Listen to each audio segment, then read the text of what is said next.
සුබ දවසක් යාළුවනේ. අද අපි බලමු ඔලෑන් මික්සර් එකත් එක්ක එන ලොකු බෆල් එතන බෆල් දෙකකින් මට මේ මික්සර් එක සහ ඒ අදාළ බෆල් එක විතර රිපෙයාර් එකට අරන් ආවේ. මේ බෆල් එකේ මේ පවර් ඔන් කරපුවාම මෙතන පොඩි ඩිස්ප්ලේ එකක් තියෙනවා. ඒක ඩිස්ප්ලේ එක වැඩ කිව්වා සවුන්ඩ් අවුට් එකක් ඉන්නේ නැහැ කියලා තමයි අරන් ආවේ රිපෙයාර් කරන්න.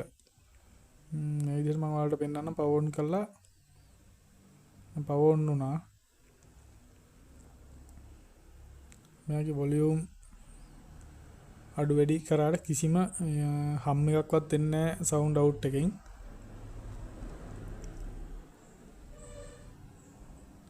මේක වලට මම FM වලට දාලා මේ විදිහට පෙන්නන්නම්. එතකොට ඒකේ සවුන්ඩ් අවුට් එක මොන හරි සද්දයක් එන්න ඕනේනේ. එහෙම කිසිම මේ ප්‍රතිචාරයක් නැහැ. මේ අපි බලමු මේක රිපෙයාර් කරගන්න අපිට කොහොමද පුළුවන් වෙන්නේ කියලා.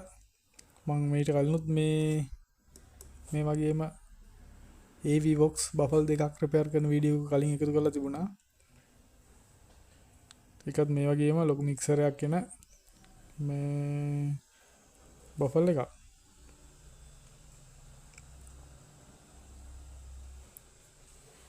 මෙතන මම මේ නොබ් ටිකත් සේරම අඩු වැඩි අප් කරලා ඩවුන් කරලා සේරම කරලා බැලුවා. මෙතන බටන්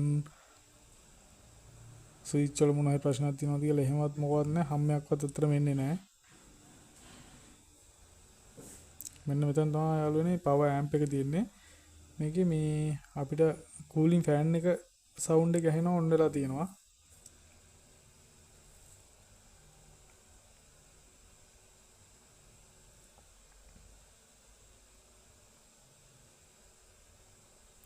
මේ සවුන්ඩ් අවුට් එකක් තමයි අපිට එන්නේ නැත්තේ කිසිම විදිහකින්.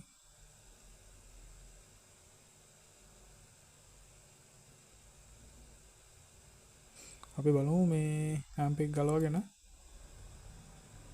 මේක අපිට ගොඩ දාගන්න කොහොමද පුළුවන් කියලා.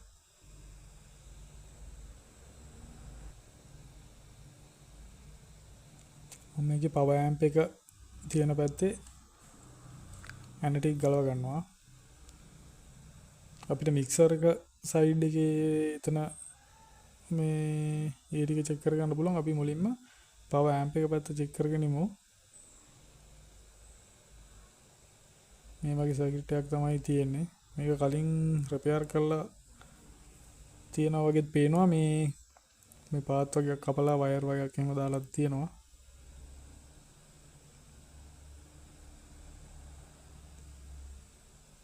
බලමු මේක අපි සර්කිට් එක පැත්තේ මොන දෝෂ තියෙනවද කොහොමද කියලා. මේ කියන්නේ මේ ට්‍රාන්ස්ෆෝමර් එක තමයි මෙතන ගොඩක් බරට ඇතරම තියෙන. මේ සර්කිට් එකට වඩා මෙතන ට්‍රාන්ස්ෆෝමරේ සෑහෙන බරයි. මේ ඒක අපි ඇතුලේ වයර් ඇදෙන්නේ නැති වෙන්න පරිස්සමට ගලවගෙන මේ සර්කිට් එක වෙනම මේක ට්‍රාන්ස්ෆෝමරේට සම්බන්ධ වෙලා තියෙන මේ තහඩුවෙන් අයින් කරගෙන අපි කෑලි එක එක වෙන වෙනම චෙක් කරගමු.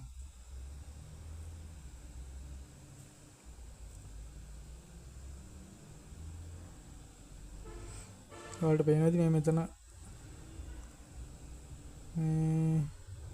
බෝඩ් එක ඩැමේජ් වෙලා නිකන් පිච්චිලා වගේ පේනවා. බලමු එතනත් ප්‍රශ්නයක් තියෙන්න පුළුවන්.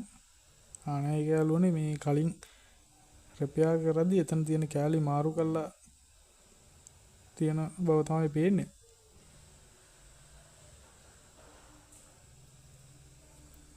කොහොමද අපි මේ පවර් ට්‍රාන්සිස්ටර් ටික මේ පවර් ට්‍රාන්සිස්ටර් අතරම හතරක් තියෙනවා. NPN සහ PNP සයිඩ් වලින්. ඒවා මේ වෙන වෙනම චෙක් කරගන්න ඕනේ. මේක අපි කූලින් ෆෑන් එකත් ගලවලා අයින් කරගෙන ඊට පස්සේ මේ හීට් සින්ක් එකත් මේ එමෙට ගලව ගමු.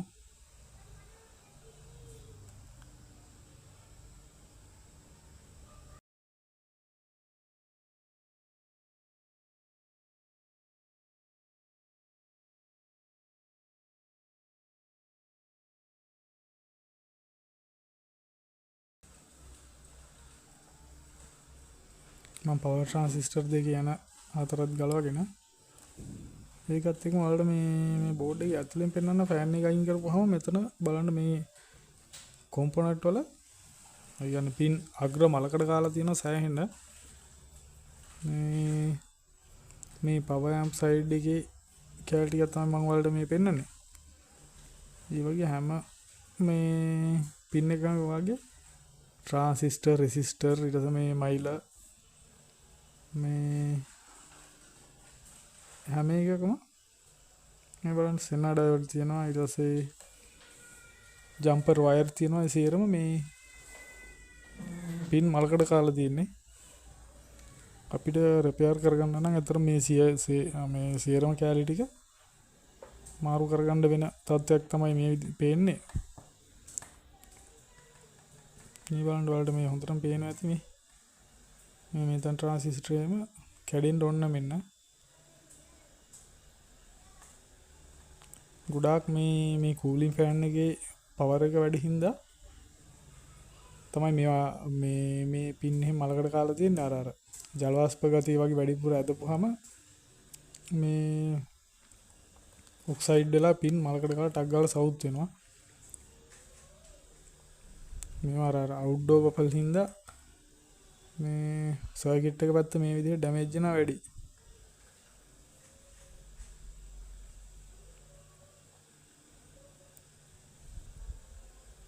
හරි මේක අපි අතරම ලොකු වැඩක් තියෙන්නේ. මේ බෝඩ් එකේ කෑලි සේරම වගේ අලුතෙන් දාන්න වෙනවා. අපි ඒවා එකකින් එකට වෙන වෙනම ගලවගෙන මේ අලුතෙන් දාගමු කෑලි. මේකේ යාළුවනේ මේ අපිට ලේසි වැඩේ කරගන්න මොකද මේ PCB එකෙත් මේ කොම්පොනන්ට් තියෙන පැත්තෙන් print කරලා තියනවා ඒ අදාළ මේ කෑලි වල වැලියු එක. ඒ හින්දා අපිට ලේසි ඒ බඩු ඒ කියන්නේ පිච්චිලා කර වෙලා ගියත් එතන මේ අපිට පොඩ්ඩක් ඩස්ට් එක තියෙන එක පිහදාලා බලපුවම එතන සර්කිට් එකේ තියෙන ඒ වැලියු එකෙන් හොයාගන්න පුළුවන් එතන තිබ්බ කෑලි මොනවද කියලා. අපි මේ ඩැමේජ් වෙලා තියෙන තැන් කෑලි වලත් වැලියු එකේ විදිහට හොයාගෙන බලමු. මෙතන මේ හීට් සින්ක් එක තියෙනවා ඒකත් මුලින්ම අපි ගලවගෙනමු. මේ ඒක තියෙනකොට අපිට PCB එකේ වැඩ ටික කරගන්න කරදර හින්දා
හරි යාළුවනේ හීට් සින්ක් එක ගලවලා අයින් කරගත්තාම අපිට මේ විදිහට හොඳට බලා ගන්න පුළුවන් ඩැමේජ් වෙච්ච කෑලි.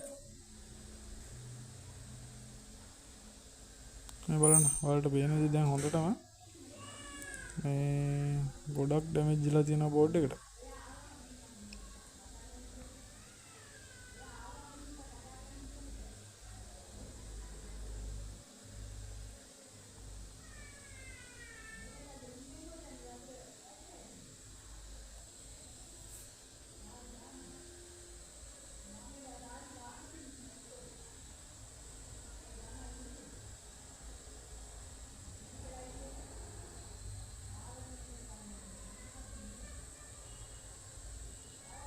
මේ යාළුවනේ මෙතන මේ සර්කිට් එක මම අහකටම ගලවා ගත්තේ නෑ. මේ මම බබල් එක නිකන් බිම තියද්දිම තමයි මේ උස පොඩි සාමාන්‍ය බංකු කෑල්ලක් වගේ තියාගෙන මේ වැඩේ කෑලි ටික ගලව ගන්න බැලුවේ.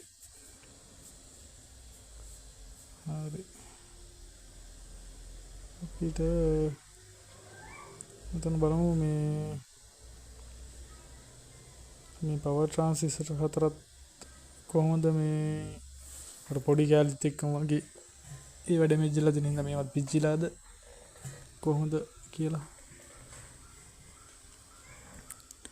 ඩයෝඩ් රේන්ජ් එකේ දාලා බලනකොට 0.1 වැලියු එකක් පින්නවන එකක අනිත් එකෙත්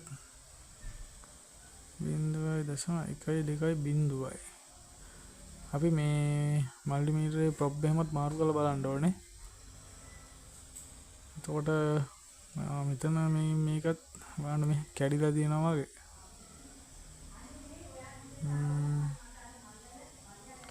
2SA 13.2 ට්‍රාන්සිස්ටර් තමයි මෙතන දාලා තියෙන්නේ. ඒකට මේ බෝඩ් එකට එන්නේ නම් යාළුවනේ 2SC 1943 ට්‍රාන්සිස්ටර් එක. ඒ කියන්නේ කලින් රිපෙයාර් කරපු එක නා. එතකොට මේකට ඉක්වලන්ට් එකක් දාලා තමයි මේ රිපෙයාර් කරලා තියෙන්නේ.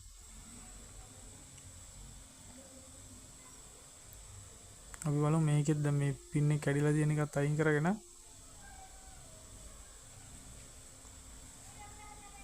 මේකේ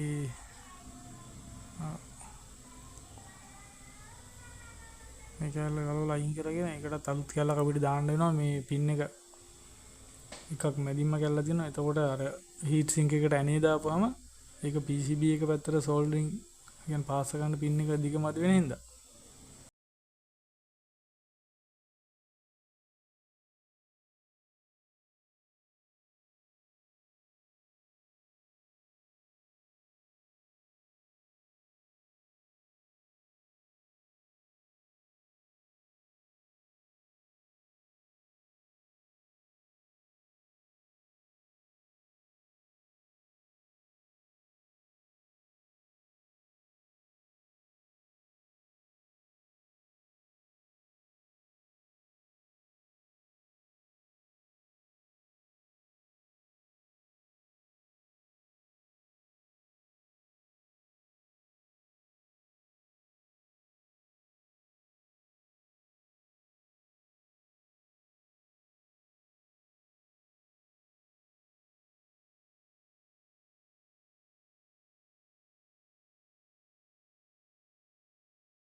හරියටම මම ඩැමේජ් වෙලා තියෙන කැලිටි එකට බඩු අරන් ආවා.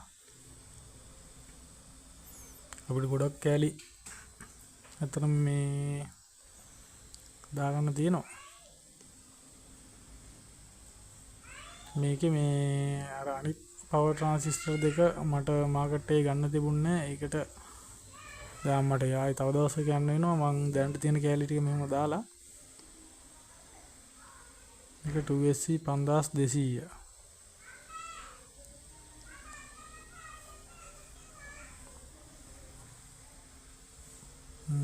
අපි දැන් ඉතුරු කැලි ටික මීට බේස් කලෙක්ටර් රෙමීටර් මාරු කරගන්න නැතුව ට්‍රාන්සිස්ටර් ටික එහෙම PCB එක ඇත්තටම අපිට දාන්න ඕන පැත්ත අතරම තියෙනවා මේ print කරලා. ඒ විදිහටම අපි කැලි දාගත්තාම ලේසි. මෙන්න මෙතන තියෙනවා මේ කරවෙච්චි රෙසිස්ටරයක්. ඒකේ වැලියු එක එතෙන් එන්න ඕනේ.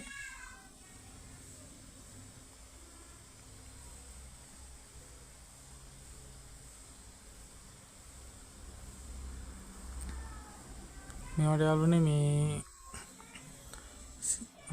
දැන් මේ හරි වැලියු එකේම කැලිය අපිට ගන්න නැති වුණත් මේ ඒකට සමාන ඉක්වලන්ට් කැලි අපිට අතරම ඩේටා ෂීට් එක බලලා දාගන්න පුළුවන්.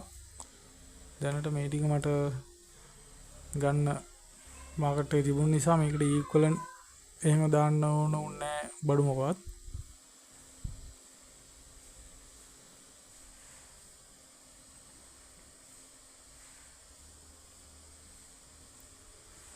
මෙන්න මෙතන යාළුවනේ මේ 20.73 මේ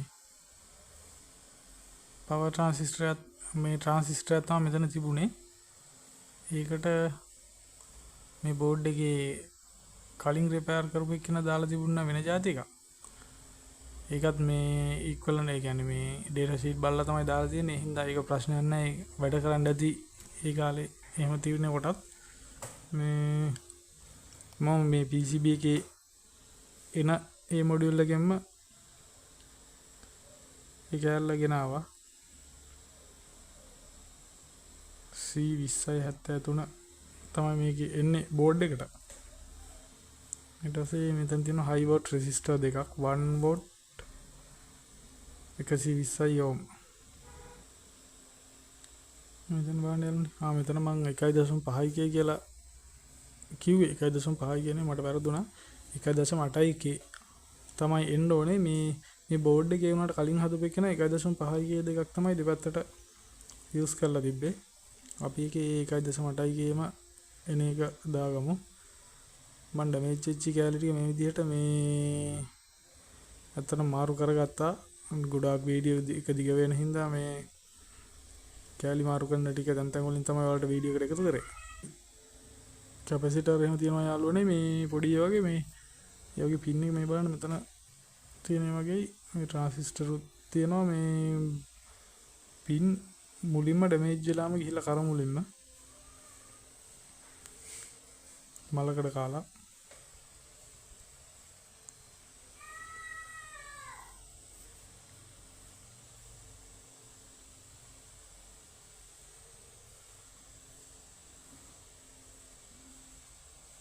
හරි යාළුවනේ මම මේ දැන් ඔයාලට පේන්නේ අලුත් කැලි දාපු බෝඩ් එක. මේක මම බෝඩ් එක පොඩ්ඩක් සුද්ධ කරගෙන මේ පින්සලකින් වගේ මල්කඩ දැන් මේ බෝඩ් එකේ මල්කඩ ගෑවිලා තියෙන හින්දා නැත්නම් මේ අලුත් කැලි වලටත් වෙනවා නේ. හින්දා පොඩ්ඩක් පියදාගෙන බෝඩ් එක හොඳට අලුත් කැලි දාලා මේ සර්කිට් එක රිපෙයාර් කරගත්තා.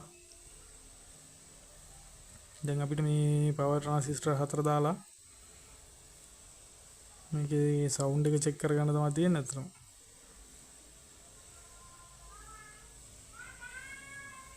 හීට් සින්ක් එකට මම මේ විදිහට ට්‍රාන්සිස්ටර් 4 හයි කරගෙන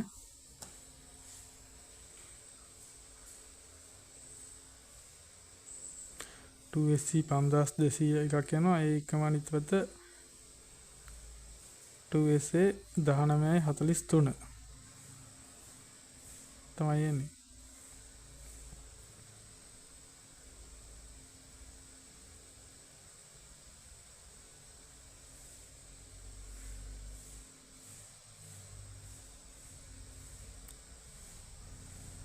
අපිට මේ බෝඩ් එකේ අතර මම කලින් කිව්වා වගේ print කරලා දෙන හින්දා ලොකු වෙනසක් වෙන්නේ හරියටම මේ value එකකින් එන එක එතනම අපිට දාගත්ත හැකි. නැත්නම් අපි ගලවන්න කලින් හරි නම් මේ ෆොටෝ එකක් හරි මේ ගහගෙන නැත්නම් මාකර් නෝට් එකක් දාන්න තමයි ගලවන්න ඕනේ. මොකද මේ ආයෙ ගලවුවම නැත්නම් අපිට කනෙක්ෂන් මාරු වුණොත් දාගන්න බැරුව ආයෙ සේරම පිච්චිලා යනවා ඒ හින්දා.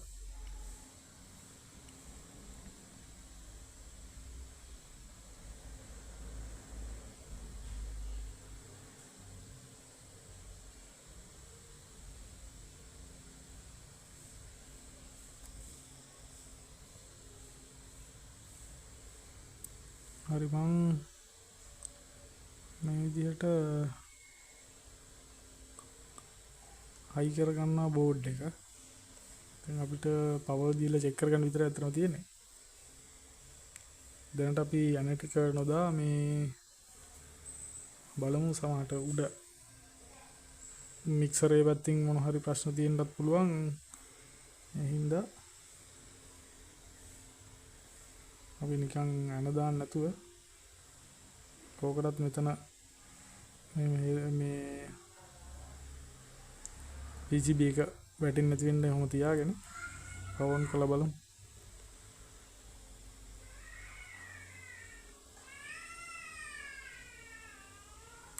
ඉතින් යාළුවනේ මම ගලවලා අයින් කරපු කෑලි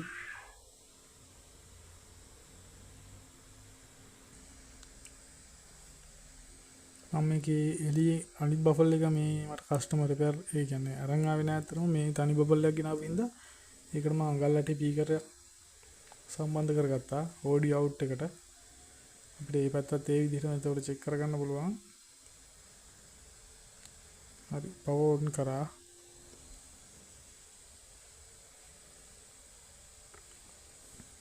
අපි බලමු අපිට ලේසියෙන්ම බ්ලූටූත් වලින් වගේ සින්දුවක් දාගත්තාම වැඩේ ලේසි. මේ බ්ලූටූත් මෝඩ් එකට දාගෙන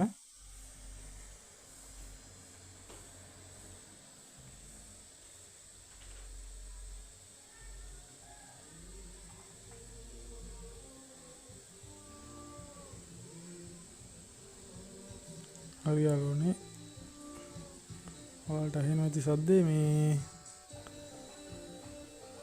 බෆල් දෙක වැඩ කරනවා. බෆල් දෙකෙන් සෝරි බෆල් මේ ස්පීකරේ සහ බෆල් එක වැඩ කරනවා.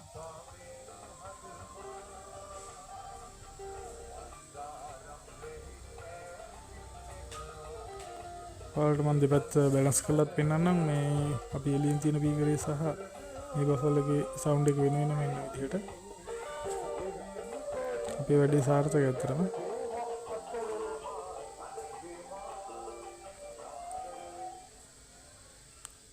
ඒ වුණාට යාළුවනේ පොඩි අවුලක් තියෙනවා වගේ තව මේ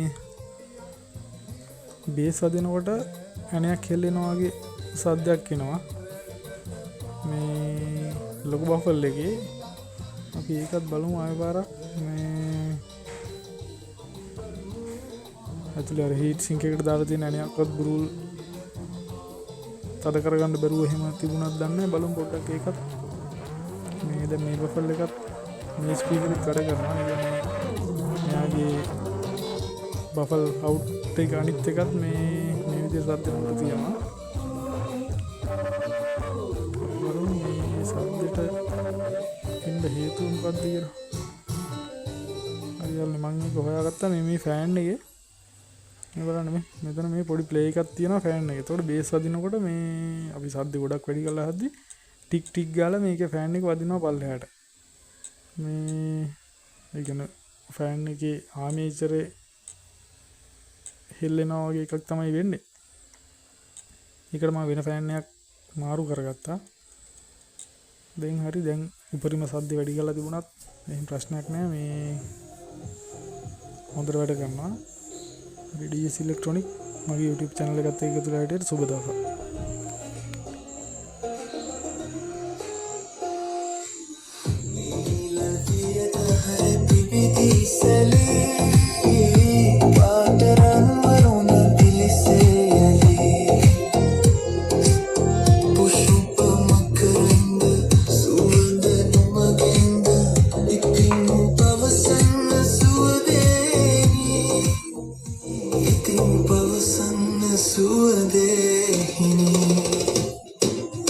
पंच कल्याण